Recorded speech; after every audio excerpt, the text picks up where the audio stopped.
Hi guys, this video is on foundation application for liquid foundation and my favorite method. So I know a lot of women use their hands. They put the foundation in their hands and go, okay? That's one option. Option two would be using a brush like this one or a firm tipped brush that you could just buff it into your skin with. That's option two. Option three would be a sponge like these or a round one. Obviously these ones are used. And option four is a foundation brush. And option five is a beauty blender, which I will show you. This is a clean, dry beauty blender, so it's small right now, but they do puff up to almost double the size. So I want to talk about my favorite method and why it's my favorite method. Maybe it's not yours, but we'll just see. So if I use a foundation brush, most women own one, right? And most women put on makeup 6 days a week for work and once to go out on the weekend, maybe 5 days. But regardless, they're not washing this brush every day. They're not washing it. They're not washing it once a week. Most women don't even know how to wash their brushes. I do want to do a full-on tutorial on that, but this is just a really quick overview. So I don't think this is the most sanitary method. I find that I break out. I find that I get streakiness and lines, and it just looks like I painted my face with a paintbrush. Not good. A big thick brush like this one, they're great if you wash them. So this has a flat head. I just buff it in. They're fine. I find that the application can be a little better.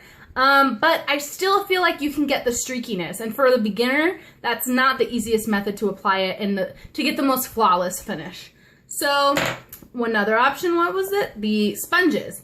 This is my favorite method, and I'll tell you why. It's because I buy a pack of these. These cosmetic wedges were available at Walmart. This is the brand Swispers. I got 16 of them for $4. So these are, let's see, 4 per dollar. So 25 cents, and I can just throw these out when I'm done. And they're pretty big. I'm able to actually cut this in half. So instead of 16 applications, I can get 32. And if I reuse each of them, this side and then reuse the other side, I can get 64 applications out of $4. And how many of you replace this every 64 applications? Nobody. You keep your foundation brush for like a year. That's 300 applications. I mean, you really can have a lot of bacteria on that brush. And if you're not cleaning it right, if you're not using an antibacterial product, you could be breaking out and not know why. So that's why I prefer the sponge method. Now, as far as whether you like the beauty blender shape, the round shape, or the wedge shape, that depends on personal preference. But I find that the beauty blender is excellent at shearing out product.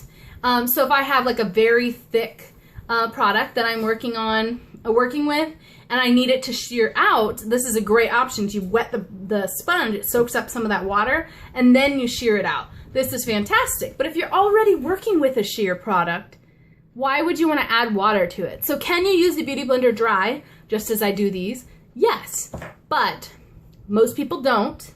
And then they don't wash it every time. Most women own one beauty blender. And this one was like $20 for one. They make mini beauty blenders. You know, this pointy edge is good for right around the eyes and around the corners of the nose. And then the rounded end you can use everywhere.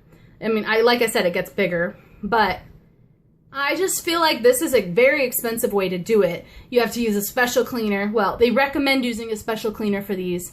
And I feel that the most sanitary option, if you're not going to use your hands, because honestly, how many people actually keep their hands at that sanitary way? I mean, okay, maybe it's first thing in the morning, you just got out of the shower, maybe your hands are clean, but you touched a doorknob, you could have touched the bathroom, you could have used your bathroom sink, which then when you went to the bathroom, you used your hands, you turn on the sink, and then later you go in with clean hands and you touch the sink, and you think you have clean hands to apply your foundation, but really you're just applying any bacteria that could have been on your kitchen sink, your bathroom sink, your shower door, your towel that you use that's moldy if you don't wash it every time. So this is the best way for me. It's the most flawless, easiest, fastest way to do it in a sanitary method. That's just my opinion. If you have other ones, you can definitely leave them below. But that's kind of why I use these. I think it's a cost-effective way to do it in a sanitary environment. If you guys have any questions, comments, please leave them below. Otherwise, don't forget to subscribe, and I'll talk to you later. Bye.